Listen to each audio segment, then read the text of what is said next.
Hello to all, कैसे हैं आप सभी। उम्मीद करती हूँ आप सभी अच्छे से होंगे। आप सभी का हार्दिक स्वागत है नचिटेक गुरुकुलम की इस क्लास में। आज हम एक नए एंशिएंट इंडिया में टॉपिक की तरफ बढ़ने वाले हैं। इसका नाम है वैदिक कल्चर।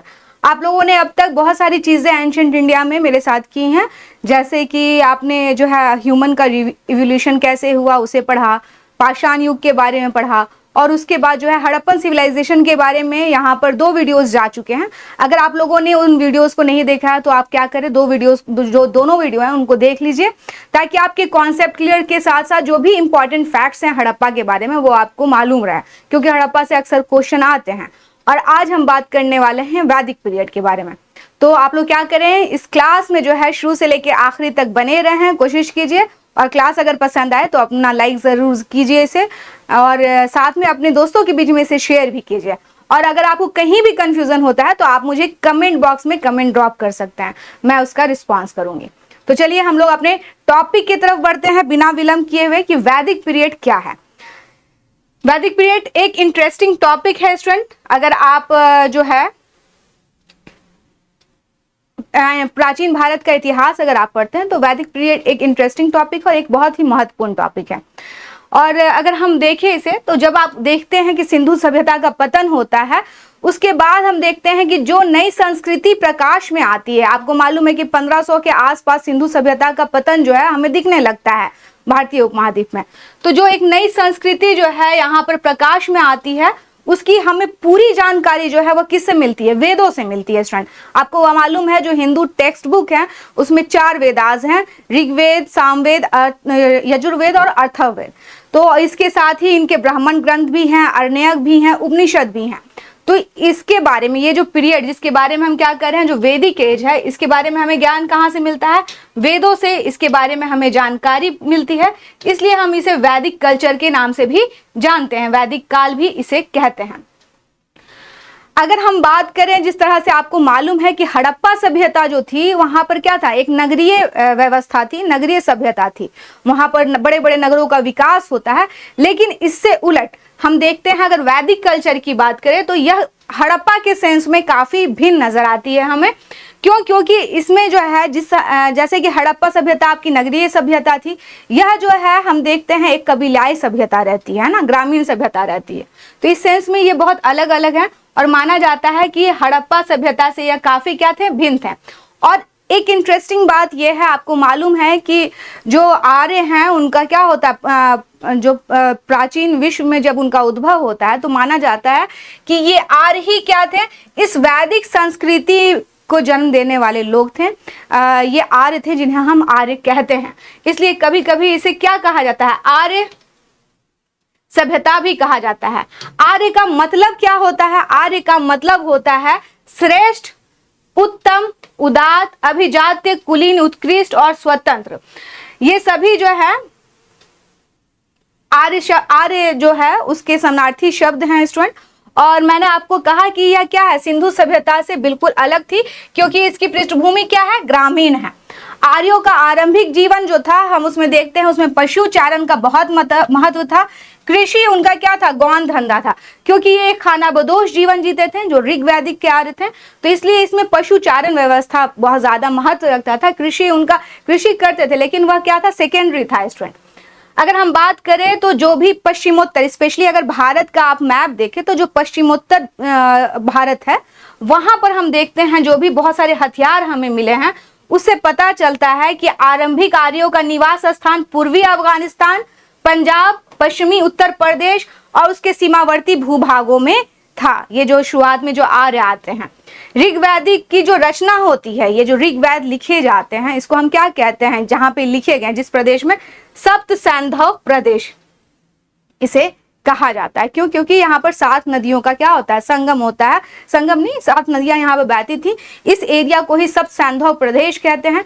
अगर हम वैदिक कल्चर की बात करें तो ऋग्वेद के लिए जो है हम देखते हैं इसकी रचना कहाँ होती है, सप्त सैंधव प्रदेश में होती है, पश्चिमोत्तर भारत और उसके आसपास में रीजन में जितने भी जो एरिया है जहाँ पर नदियां बह रही थी उस एरिया में होते हैं। तो आपको एक चीज पता चल गया कि हड़प्पा सभ्यता जो थी एक नगरीय सभ्यता थी, उसका जब क्या होता है, पतन होता है, तो भारत में एक नई संस्कृति उभरती है जिसे हम क्या कहते हैं, वैदिक संस्कृति या वैदिक काल के नाम से जानते हैं। इसे हम 2 भागों में डिवाइड करते हैं। एक है ऋग्वैदिक काल जो कि आपका 1500 से 1000 ईसा पूर्व चलता है स्टूडेंट, और दूसरा है उत्तर वैदिक काल जो कि 1000 से 600 ईसा पूर्व के आसपास में रहता है। लेकिन एक चीज आपको एक बात बता दूं, जब यहाँ पर आप बात कर रहे हैं खासकर ऋग्वैदिक टाइम की और उत्तर वैदिक का भी आरंभिक काल, तो इस समय जो स्टूडेंट जो टेक्स्ट बुक लिखे जा रहे थे, इस समय टेक्स्ट बुक नहीं लिखे जा रहे थे, ये एक ओरल आर्काइव होता है जहां पर लोगों को क्या किया जाता है, मौखिक चीजें याद कराई जाती हैं, एक जनरेशन से दूसरे जनरेशन वो चीजें जाती हैं। जब उत्तर वैदिक का टाइम आया, जब जो है लिखने का समय आ गया, जब लोगों के पास लिखने के साधन हो गए, उनके पास भाषा हो गई, लिपि हो गई, तब इन लोगों ने क्या किया स्टूडेंट, उस लिपि के साथ जो है इसे लिपिबद्ध किया। यानी कि ऋग्वैदिक काल जो हम पढ़ रहे हैं, ऋग्वैदिक इसका मेन सोर्स है ना, तो ये एक लंबे समय तक यानी 1500 से लगभग 1000 तक यह क्या मौखिक जो है इसका जो है संकलन लोगों के द्वारा जो है किया गया, एक जनरेशन से दूसरे जनरेशन में पास हुई ये चीजें, और उत्तर वैदिक काल में हम देखते हैं इन सब चीजों को लिखा जाता है। तो एक चीज ध्यान रखेंगे, तो हम अभी बात किसकी करेंगे, ये जो 1500 से 1000 ईसा पूर्व का काल है जिसे हम ऋग्वैदिक काल कहते हैं, उसके बारे में बात करेंगे।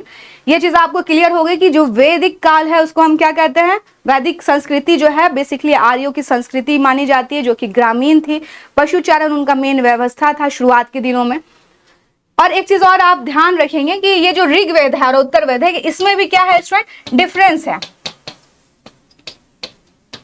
डिफरेंस है, यानी कि इसमें भी अंतर है, इसी कारण तो इनका विभाजन हुआ है। तो इसके बारे में हम लोग बाद में पढ़ेंगे, फिलहाल हम लोग इसके बारे में जानते हैं। जैसा कि आपको मैंने बताया कि इस काल की हमें सभी जानकारी किससे मिलती है, वेदा से मिलती हैं, इसीलिए आप देख रहे होंगे ऋग्वेद, यजुर्वेद, सामवेद, अथर्ववेद, ये वेद हैं, इनसे हमें जानकारी मिल रही है। इन वेदों के अपने अपने ब्राह्मण ग्रंथ हैं, अर्णयक हैं, उपनिषद हैं, है ना, तो वो सारी चीजें जो है उत्तर वैदिक काल में उनका संकलन होता है। अब हम बात करें, क्योंकि मैंने कहा कि इसका जो पहला पार्ट है जो ऋग्वैदिक काल है जिसमें क्या है आर्य आते हैं, उनका जीवन कैसा था, उनकी आर्थिक व्यवस्था कैसी थी, उनकी सामाजिक व्यवस्था कैसी थी, उनके धार्मिक विश्वास क्या थे, इन सभी चीजों के बारे में इस क्लास में हम लोग विस्तार पूर्वक जानेंगे। तो आप लोग क्या करें, बने रहें इस क्लास में, क्योंकि बहुत ही इंटरेस्टिंग क्लास है।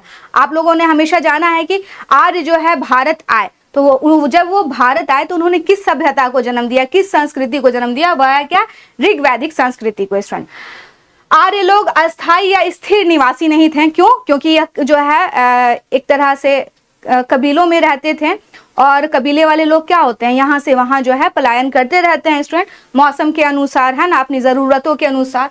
तो ये लोग इसलिए क्या है स्थिर या अस्थायी निवास नहीं करते थे, और जिसके कारण हम देखते हैं जब स्थिर या अस्थायी निवास नहीं करेंगे तो उनके हमें क्या नहीं मिलेंगे, घर नहीं मिलेंगे उनके द्वारा।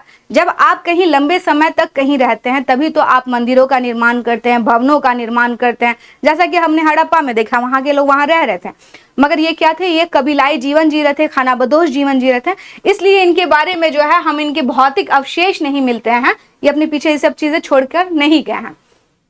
ये देखिए, ये पिक्चर जो है एक इमेजिनरी पिक्चर है जिसमें बताया गया है कि किस तरह से जो गुरु होते होंगे वो शिष्यों को ज्ञान देते होंगे, और इस तरह से चीजें क्या हुई, एक जनरेशन से दूसरे जनरेशन ट्रांसफर हुई हैं।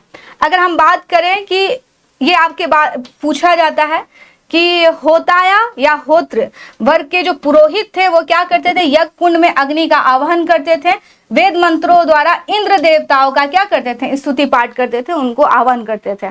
तो ऋग्वेद को होत्र या होता वर्ग के जो पुरोहित थे वो करते थे। सामवेद का जो है उद्गाता वर्ग के पुरोहित जो थे वह जो है यक्ष में जो है यज्ञ में साम के लिए क्या करते थे, गायन करते थे। ये पुरोहित है स्टूडेंट, ये पुरोहित वर्ग है जिसका नाम लिखा हुआ है। यजुर्वेद के लिए जो है अर्धवयु जो है वह यज्ञिक कर्मकांड में के लिए जो है सारी चीजें करते थे। और अथर्ववेद में हम देखते हैं ब्रह्मा नाम के जो पुरोहित होते थे वह यज्ञ का निरीक्षण करते थे। ये क्वेश्चन बहुत देखने को मिलता है कि ऋग्वेद होता या होताया या होत्री जो है पुरोहित वह किससे संबंधित है, वह ऋग्वेद से संबंधित है, जो क्या करते थे इंद्र देवता की स्तुति के लिए जो है यज्ञ पाठ वगैरह करते थे, है ना। सामवेद के लिए उद्गाता है, यजुर्वेद के लिए अर्धवयु हैं, और अथर्ववेद के लिए है ब्रह्मा। ऋग्वेद जो है भारतीय यूरोपीय भाषा का सबसे पुराना जो है क्या है, एक टेक्स्ट बुक है। अगर हम बात करें ऋग्वेद की, तो ऋग्वेद क्या है, भारतीय और यूरोपीय भाषा का सबसे पुराना टेक्स्ट बुक है। इसमें हमें अग्नि, इंद्र, मित्र, वरुण, इन सभी देवताओं की स्तुतियों यानी उनकी वंदना में जो है स्तुति पाठ किया गया है, उनके बारे में जो है मंत्र दिए गए हैं।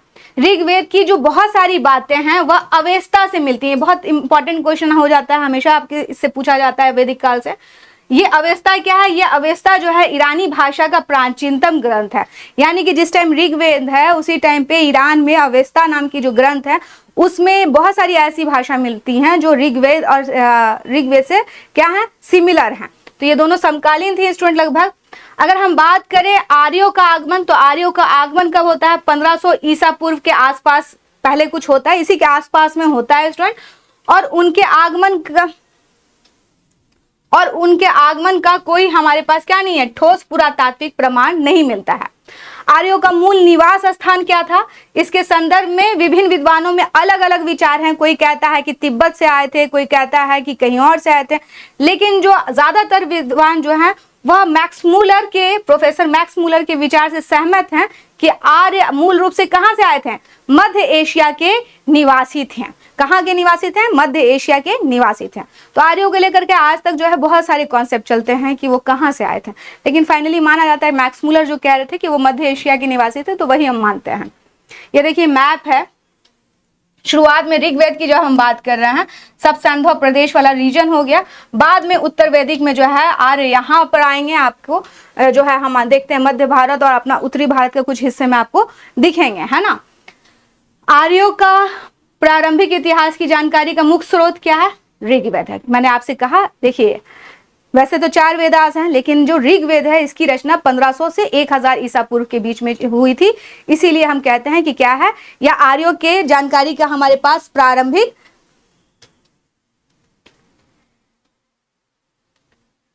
एक मिनट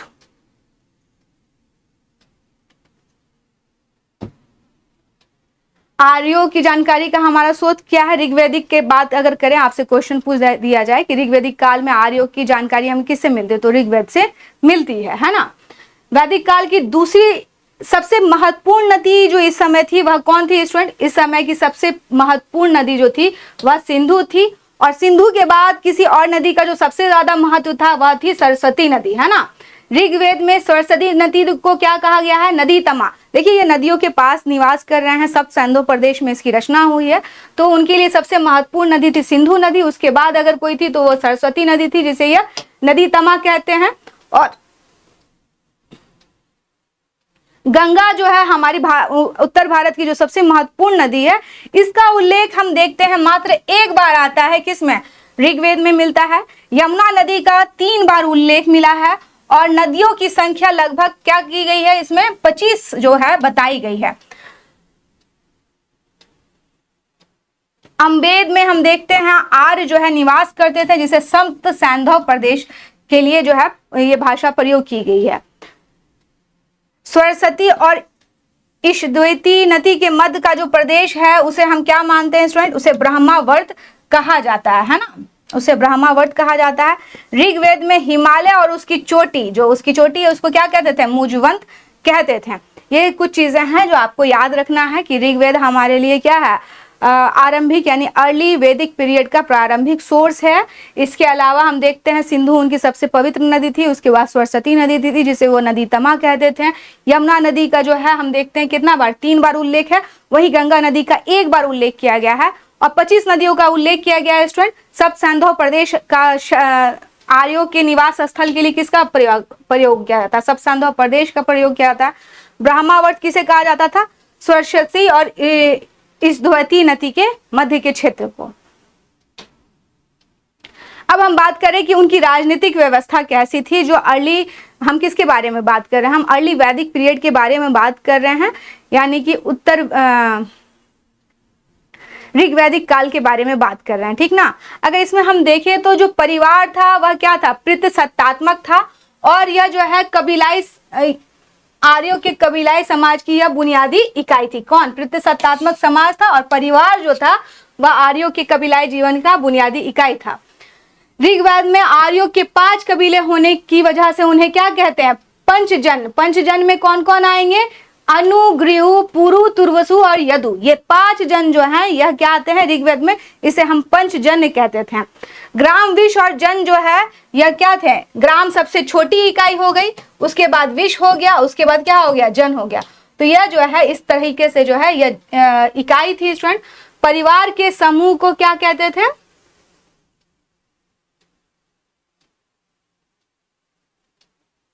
ग्राम जो था यानी जो गांव था वो कई सारे परिवारों के समूह से मिलके बना होता था स्टूडेंट। और ग्रामनी, ग्राम का क्या होता था? प्रधान होता था, जो आज भी है। विष के बारे में अगर हम बात करें, देखिए ग्राम विष है ना, यह कई गांव का समूह था। गांव में कौन थे? कई सारे परिवार रहते थे। विष में क्या था? कई सारे गांव रहते थे। इसका प्रधान क्या कहता था? विषपति, इसको विष लिखिए, विषपति कहलाता था। अनेक विषयों का समूह जन। अब कई सारे, जैसे देखिए एक फैमिली है, अब इसको मान लीजिए कई सारी फैमिली है ना, कई सारी फैमिली है, ये क्या कहलाया? गांव कहलाया। और कई सारे गांव, इसी तरह के कई सारे गांव हैं, यह क्या कहलाया? विष कहलाया। और इस तरह के कई सारे विष यानी कई सारे गांव का जो विष है उसको हम क्या कहते हैं स्टूडेंट? इसे हम कहते हैं जन, है ना। तो विषयों के समूह को क्या कहते थे? जन कहते थे। जन के अधिपति, जन का जो प्रधान था उसको जगपति कहा जाता था या राजा कहा जाता था, यानी कि सबसे हेड कौन हो गया? जगपति हो गया स्टूडेंट। देश या राज्य के लिए राष्ट्र शब्द आया है। देश या राज्य के लिए किस शब्द का प्रयोग किया गया है? राष्ट्र शब्द का प्रयोग किया गया है। ऋग्वेद में जन शब्द का उल्लेख हमें 275 बार, सबसे बार क्या मिलता है? जन का उल्लेख मिलता है, जबकि जनपद शब्द जो है इसका उल्लेख एक बार भी नहीं मिलता है। तो आपको एक चीज तो समझ में आ गई होगी कि समाज उनका प्रतिसत्तात्मक था, परिवार उनकी मूल इकाई थी। कई परिवारों के समूह को गांव कहते थे और कई गांवों के समूह को विष कहा जाता था, और कई विष के समूह को क्या कहते थे हम? उसे जन कहा जाता था। जन का सबसे बार ज्यादा उल्लेख आया है, 275 बार आया है स्टूडेंट, और जनपद का एक बार भी नहीं आया है। जन का प्रधान राजा कहलाता था, या फिर हम उसे क्या कहते हैं? जगपति कहते हैं, अधिपति कहते हैं। और विष के प्रधान को हम क्या कहते थे स्टूडेंट? विष के प्रधान को हम कहते थे विषपति। तो ये इनकी राजनीतिक व्यवस्था थी।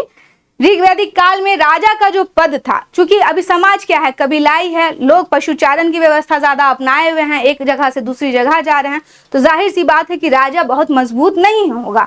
वो किस तरह से होगा? जैसे कि सारे लोग हैं उनमें एक प्रधान जैसा होगा। तो ऋग्वैदिक काल में राजा का पद क्या था? अनुवांशिक लग रहा था कि हो चुका था, लेकिन फिर भी प्रधान या राजा के हाथ में असीमित अधिकार नहीं थे। लेकिन फिर भी क्या नहीं थे? राजा जो था उसके पास बहुत सारे अधिकार हमें नहीं दिखते हैं। कबीले की आम सभा जो थी, कबीला जो था उसकी जो सभा थी उसको क्या कहते थे? सभा, जो समिति कहलाती थी, जो आम सभा थी, अपने राजा को क्या करती थी? यह चुनती थी। कबीले का जो आम सभा था वही अपने राजा को इलेक्ट करता था, उसे हम समिति कहते हैं। राजा को कबीले का संरक्षण और पुरावेत्ता कहा गया है। राजा का मेन काम क्या था? अपने कबीले की सुरक्षा करना। जब कबीलाई जीवन लोग जी रहे होंगे तो एक कबीले को दूसरे कबीले से डर होगा। राजा जो था वह क्या करता था? अपने कबीले को प्रोटेक्ट करता था, इसीलिए हम उसे क्या कहते हैं? उसको संरक्षण करते हैं, यानी गोप्ता, गुप्ता जनस से कहते हैं, और पुरावेत्ता यानी नगरों पर विजय पाना भी कहते हैं। ऋग्वेद में हमें कई सारी संस्थाएं मिलती हैं, राजनीतिक संस्थाओं का उल्लेख है स्टूडेंट। इसमें सभा, समिति, विदत और गण जैसी संस्थाएं जो है उन ये कई सारी संस्थाओं के बारे में हमें जानकारी मिलती है। ये 4 संस्थाएं, सभा, समिति, विदत और गण। कबीलाई परिषदों का उल्लेख है। ये संगठन जो है विचारात्मक, सैनिक और धार्मिक कार्य क्या कर देते हैं? जो धार्मिक कार्य हो गया और उसके अलावा जो है जो सैनिक कार्य हो गया, ये मेन काम देखते थे। ऋग्वैदिक काल में महिलाओं की स्थिति ठीक थी। अगर हम उत्तर वैदिक से कंपेयर करेंगे, जब आपको उत्तर वैदिक पढ़ाया जाएगा तो आप समझ पाएंगे। इस समय जो महिलाएं थी स्टूडेंट, वह जो इनकी जो संस्था थी सभा और विदत, इसमें भाग लेती थी। ऋग्वैदिक काल में राजा जो था वह भूमि का स्वामी नहीं था। राजा ज्यादातर क्या होता है? भूमि का स्वामी होता है। अगर आप एंशिएंट इंडिया शुरुआत से पढ़ेंगे, बाद में आप रियलाइज करेंगे कि राजा को हमेशा भूमि का स्वामी माना जाता था। इस समय राजा भूमि का स्वामी नहीं था, बल्कि वह क्या था? युद्ध का स्वामी था। उसका काम क्या था? मेन जो है युद्ध में अपने कबीले को संरक्षण प्राप्त करना था। तो ये है ऋग्वैदिक काल में हम देखते हैं, ये 4 संस्थाएं आप देख रहे हैं। इसके अलावा हम देखते हैं युद्ध के लिए राजा के पास एक सेना होती थी ऋग्वैदिक काल में, और इसके लिए बात और गण इस तरह की जो सेना की इकाइयां हैं उसका हमें उल्लेख मिलता है। ऋग्वैदिक काल में इंद्र जो भगवान है उनको क्या कहा गया? पुरंदर कहा गया। पुरंदर का मतलब होता है किले को तोड़ने वाला, है ना। भारत और पृथ्वी दोनों आर्यों के शासक वंश थे। भरत और पृथ्वी और पुरोहित वशिष्ठ इन दोनों के वंशों के संपर्क में थे। भरत और त्रिशु जो हैं यह दोनों क्या थे? आर्यों के वंशज थे, और पुरोहित वशिष्ठ जो थे इन दोनों के संपर्क में थे। बाद में हम देखते हैं इसी भरत वंश के राजा सुदास, ठीक है, और अन्य 10 राजाओं के साथ क्या होता है? साथ जो है युद्ध होता है, जिसमें 5 आर्य और 5 अनार्य, 5 आर्य और 5 अनार्य यानी कि आर्योत्तर जो है वह इसमें भाग लेते हैं। और इस युद्ध को हम क्या कहते हैं? दशराज युद्ध कहते हैं स्टूडेंट। ये बहुत याद है, दशराज भी बोलते हैं और दशराज्य युद्ध भी कहते हैं। ऋग्वेद के 7वें मंडल में हमें इसका वर्णन मिलता है, और यह माना जाता है कि यह युद्ध बेसिकली किसके लिए लड़ा गया? पानी के लिए लड़ा गया। यह विश्व का प्रथम युद्ध भी कहा जाता है, जिसमें 10 राजाओं ने लड़ाई की थी, और यह युद्ध किस नदी के तट पर हुआ? पुरुष नदी के तट पर हुआ। अगर आपसे पूछ दिया जाए कि वैदिक काल, किस वैदिक काल में जो है दशराथ युद्ध हुआ था, दशराथ युद्ध, तो आप क्या बताएंगे? यह हुआ था ऋग्वैदिक टाइम में, जिसमें 5 आर्य और 5 अनार्यों ने भाग लिया था। इसमें राजा जो थे वह सुदास थे, और हम देखते हैं कि यह लड़ाई जो है पुरुषननी नदी के तट पर लड़ी गई थी। और यह लड़ाई किसके लिए लड़ी गई थी? यह पानी के लिए। आज भी देखिए पानी के लिए कहा जाता है कि जब दुनिया खत्म होगी तब भी क्या होगा? पानी के लिए ही युद्ध होगा, है ना। तो आप देख सकते हैं कि पानी के लिए जो है यह युद्ध लड़ा गया था।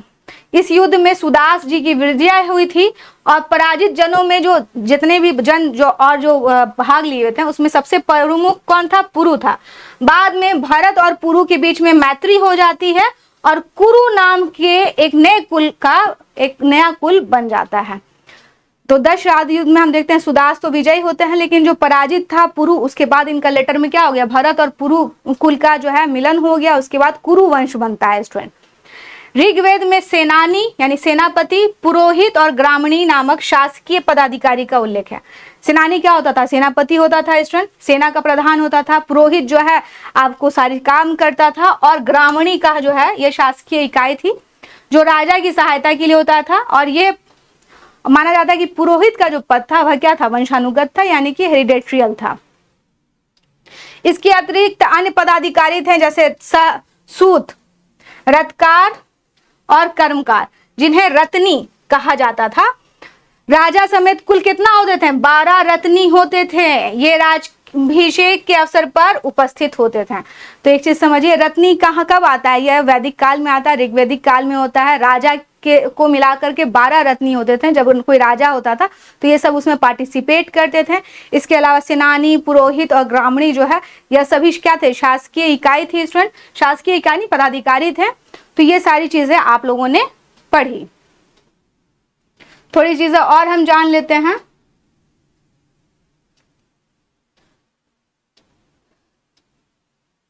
स्पर्श एक शब्द है। यह क्या करता था? जनता की गतिविधियों को देखने वाले गुप्तचर होते थे, और दूत जो है समय समय पर संधि विग्रह के प्रस्तावों को लेकर राजा के पास जाते थे। बृहस्पति जो है वह गोचर भूमि का अधिकारी होता था, और कुलप परिवार का मुखिया होता था। आपको बता दें कि इस समय जो है मंत्री परिषद, राजा का क्या होगा? मंत्री परिषद होगा। इसका हमें कोई उल्लेख नहीं मिलता है। विदथ, जिसके बारे में मैंने आपको बताया था, यह आर्यों की सबसे प्राचीन क्या थी? राजनीतिक संस्था थी। यह जनसभा भी इसे कहा जाता था, जिसके बारे में हम लोगों ने थोड़ी देर पहले बात किया था। सभा यह जो थी, जो गांव के वृद्ध लोग होते हैं, श्रेष्ठ और अभिजात लोग होते हैं, उन लोगों को मिलाकर बनाई गई एक संस्था थी। सभा के विषय में उल्लेखनीय बात यह है कि इसकी उत्पत्ति ऋग्वेद के उत्तर काल में हुई, यानी कि ऋग्वेद के आखिरी टाइम पर सभा की क्या होती है? उत्पत्ति होती है। समिति की अगर हम बात करें तो यह एक केंद्रीय राजनीतिक संस्था थी, यानी सामान्य जनता की प्रतिनिधि संस्था थी। समिति राजा की क्या करता था? नियुक्ति करता था, उसे पद से हटा सकता था और उस पर नियंत्रण भी रखता था। समिति के सभापति को हम क्या कहते हैं? ईशान कहते हैं। तो ये सारी चीजें हैं। स्पर्श जो है जनता की गतिविधियों पर नजर रखने वाला होता था। इसके अलावा हमने देखा कि विधत जो थी सबसे पुरानी संस्था थी आर्यों की, और इसमें महिलाएं भाग लेती थी। सभा जो थी यह वृद्ध और श्रेष्ठ जनों की संस्था थी, और इसी तरह समिति जो है राजा के ऊपर एक तरह से कंट्रोल करती थी स्टूडेंट। तो ये सारी संस्थाएं हमें देखने को मिलती हैं किसमें, ऋग्वैदिक काल में।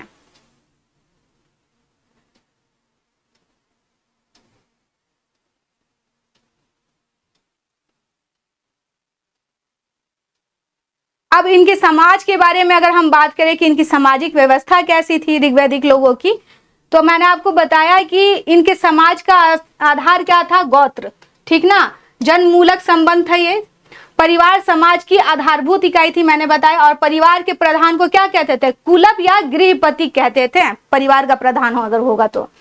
आर्य समाज एक पितृसत्तात्मक समाज था, लेकिन नारियों को मातृ रूप में पर्याप्त सम्मान, मगर एक तरह से हम देखते हैं कि पैट्रियोटिकल सोसाइटी है, लेकिन उसमें वुमेन को भी काफी आदर दिया जाता था। पुत्र ही पैतृक संपत्ति का क्या होता था, उत्तराधिकारी होता था, और इसमें पुत्री को कोई अधिकार नहीं होता था। पुत्री अपने पति के साथ धार्मिक अनुष्ठानों में पत्नी अपनी पति के साथ क्या करती थी, धार्मिक अनुष्ठानों में भाग ले सकती थी। ऋग्वैदिक काल में संयुक्त परिवार की प्रथा थी। परिवार की संपन्नता का मापदंड क्या होता था, बृहदता से होता था। बृहदता जो है वो परिवार की संपन्नता का प्रतीक था। तो अगर आप देख ले रहे हैं कि सामाजिक व्यवस्था उनकी कैसी थी।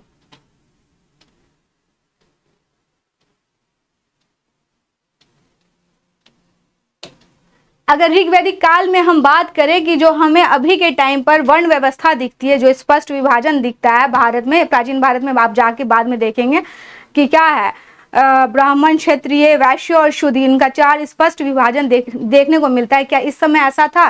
तो आपको बता दें कि इस समय हमें वर्ण व्यवस्था के चिन्ह तो दिखाई देते हैं, जिसका हमें किस में वर्णन मिला है, ऋग्वेद के 10वें मंडल में मिला है। लेकिन इस समय वर्ण व्यवस्था जो थी वह काफी रिजिड नहीं थी, और जो चौथा वर्ण था उसका स्पष्ट उल्लेख नहीं मिलता है स्टूडेंट।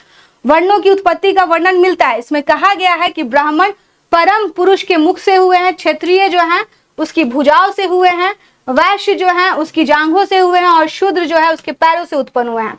ऋग्वेद में वर्ण शब्द रंग के अर्थ में उपयोग किया गया है, रंग है ना, रंग के अर्थ में उपयोग किया गया है, और कहीं कहीं व्यवसाय चयन के रूप में प्रयुक्त हुआ है। आरंभ में हम 3 वर्णों ब्राह्मण, क्षत्रिय और वैश्य के बारे में, ऋग्वेद में जो है मुख्यतः हमें किसके बारे में जानकारी मिलती है, जो 3 वर्ण हैं, ब्राह्मण, क्षत्रिय और वैश्य, इनके बारे में जानकारी मिलती है। ये शूद्र जो शब्द है इसका सबसे पहले उल्लेख जो है ऋग्वेद के 10वें मंडल के पुरुष सूक्त में, जैसा कि मैंने आपको बताया, यहाँ मिलता है। ऋग्वेद के ऋषियों में प्रमुख थे गृत्समद, विश्वामित्र, वामदेव, अत्रि, भारद्वाज और वशिष्ठ। इन लोगों ने दूसरे, तीसरे, चौथे, 5वें और छठे, 7वें मंडल की क्या की, इनकी रचना की। ऋग्वेद का 9वां मंडल सोम देवता को समर्पित है। ऋग्वेद का प्रथम और 8वां मंडल जो है माना जाता है सबसे लास्ट में जोड़ा गया है।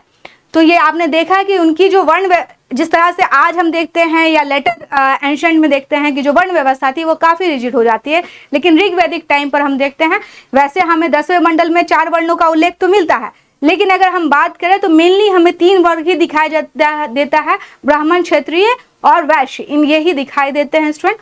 और इसके अलावा जो है शूद्र शब्द का उल्लेख 10वें मंडल के पुरुष सूक्त में हमें मिलता है इनके समाज में। अगर हम बात करें कि बाल विवाह उस समय था तो नहीं था स्टूडेंट, अंतरराज्यीय विवाह होते थे, यानी कि अंतरजातीय विवाह होते थे। दीर्घकाल तक, लंबे समय तक जो कन्याएं जो है शादी नहीं करती थी या अविवाहित रहती थी, उन कन्या को क्या कहते थे, आमुच कहा जाता था। समाज में नियोग प्रथा था और पर्दा प्रथा का कहीं कहीं उल्लेख, पर्दा प्रथा के बारे में हमें उल्लेख नहीं मिलता है।